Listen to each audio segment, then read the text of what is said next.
అల్లు అర్జున్ నటించిన పుష్ప 2 మూవీ భారీ విజయాన్ని అందుకుంది.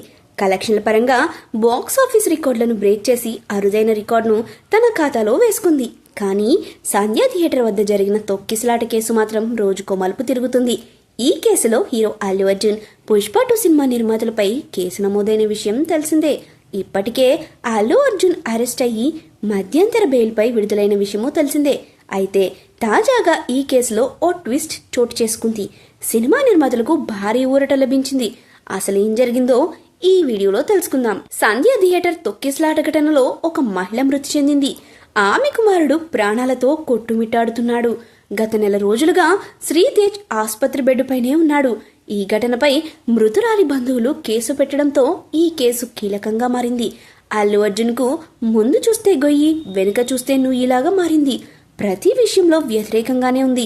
ఇక అల్లు అర్జున్ పై పుష్ప 2 నిర్మాతలపై థియేటర్ పై మానవ హక్కుల చట్టంకు కొందరు ఫిర్యాదు చేశారు. ఈ కేసులో పుష్ప 2 నిర్మాతలకు బన్నీకి ఊరట లభించింది. ఇక ఈ కేసులో తెలంగాణ ప్రభుత్వానికి అలాగే పోలీస్ శాఖకు కూడా షాక్ తగిలింది. జాతీయ మానవ హక్కుల కమిషన్ కీలక ఆదేశాలు జారీ చేసింది. సంధ్యా థియేటర్ దగ్గర లాఠీచార్జ్ చేసిన పోలీసులపై చర్యలకు ఆదేశించింది. లాయర్ రామారావు దాఖలు చేసిన పిటిషన్పై ఎన్హెచ్ఆర్సీ విచారణ చేపట్టింది. 4 వారాల్లో రిపోర్ట్ ఇవ్వాలని డీసీపీ జితేందర్ కు ఆదేశాలు జారీ చేసింది. ఫ్యాన్స్ ను కంట్రోల్ చేయడంలో పోలీసులు విఫలమయ్యారని పేర్కొన్నారు.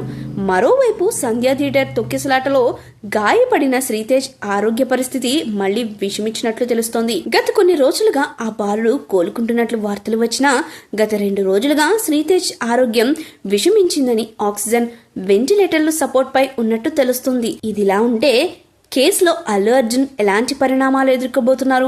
మరోసారి అరెస్ట్ చేస్తారా అనేది ప్రశ్నార్థకంగా మారింది. అల్లు అర్జున్ ఈ కేసు నుంచి ఎప్పటికీ బయటపడతారో అని ఫ్యాన్స్ టెన్షన్ పడుతున్నారు.